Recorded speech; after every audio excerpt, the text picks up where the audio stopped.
Pinarangalan ang ilang lungsod, bayan at mga lalawigan sa Subaybayani Awards 2025 para sa kanilang natatanging serbisyo para maisakatuparan ang ilang proyekto sa kanilang lugar. Yan ang ulat ni Clazel Pardilla, live. Clazel?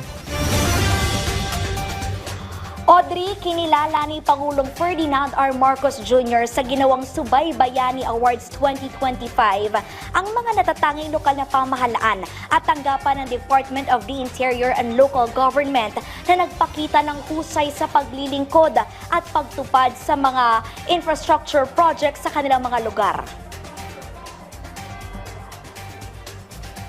Programa ito ng DILG na nagbibigay parangal sa mga lungsod, bayan at mga lalawigan na nagpamalas ng tagumpay sa pagkumpleto sa mga kinakailangang serbisyo at proyekto sa kanilang mga lugar.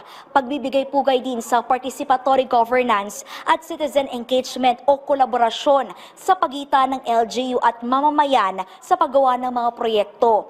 Kabilang sa mga Subaybayani awardees ay ang LGU ng Mountain Province, Aklan, Zamboanga, Sibugay, Pasig, Science City, Victoria City, Victoria Oriental, Mindoro, Sumilaw, Bukidnon at Magpet, Cotabato. Naisakatuparan nila ang paggawa ng ilang provincial road o mga kalsada na mahalaga para mapabilis ang transportasyon, pagpapabuti ng ilang medical facility para makapaghatid ng maaasang serbisyong pangkalusugan, multipurpose building at evacuation center na kanlungan sa oras ng emergency o mga sakuna.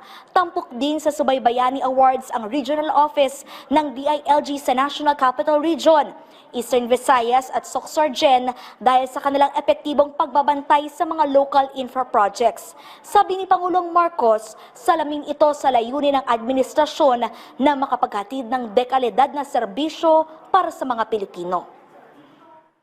Kinikilala natin ngayon ang mga lokal na pamahalaan at ilang DILG regional offices na piniling mamahala at gampanan ang kanilang tungkulin ng mahusay, tapat at may malasakit sa kanilang nasasakupan.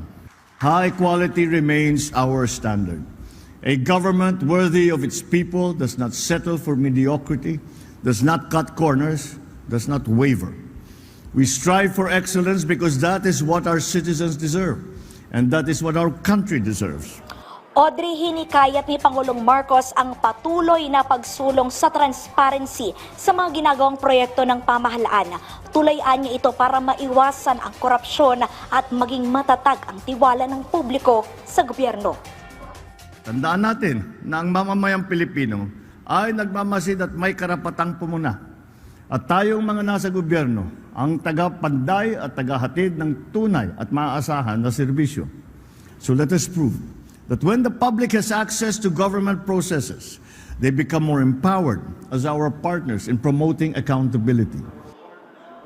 Sa kanyang talumpati, ibinida rin ng Presidente ang DPWH Transparency Portal. Naglalaman ito ng impormasyon sa lahat ng proyekto ng Department of Public Works and Highways mula sa halaga ng infrastruktura, bidding, status ng konstruksyon, hanggang sa satellite image o larawan ng mismong proyekto makikita sa portal.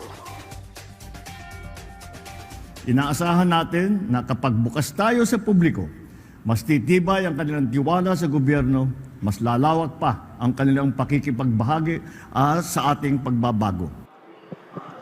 Audrey, ginawa ang DPWH Transparency Portal para mabantayan ng publiko ang mga proyekto ng ahensya. Kasunod na rin ito ng paglitaw ng mga anomalya sa mga flood control project. Yan ang munang pinakahuling balita. Balik dyan sa studio. Maraming salamat, Clazel Pardilla.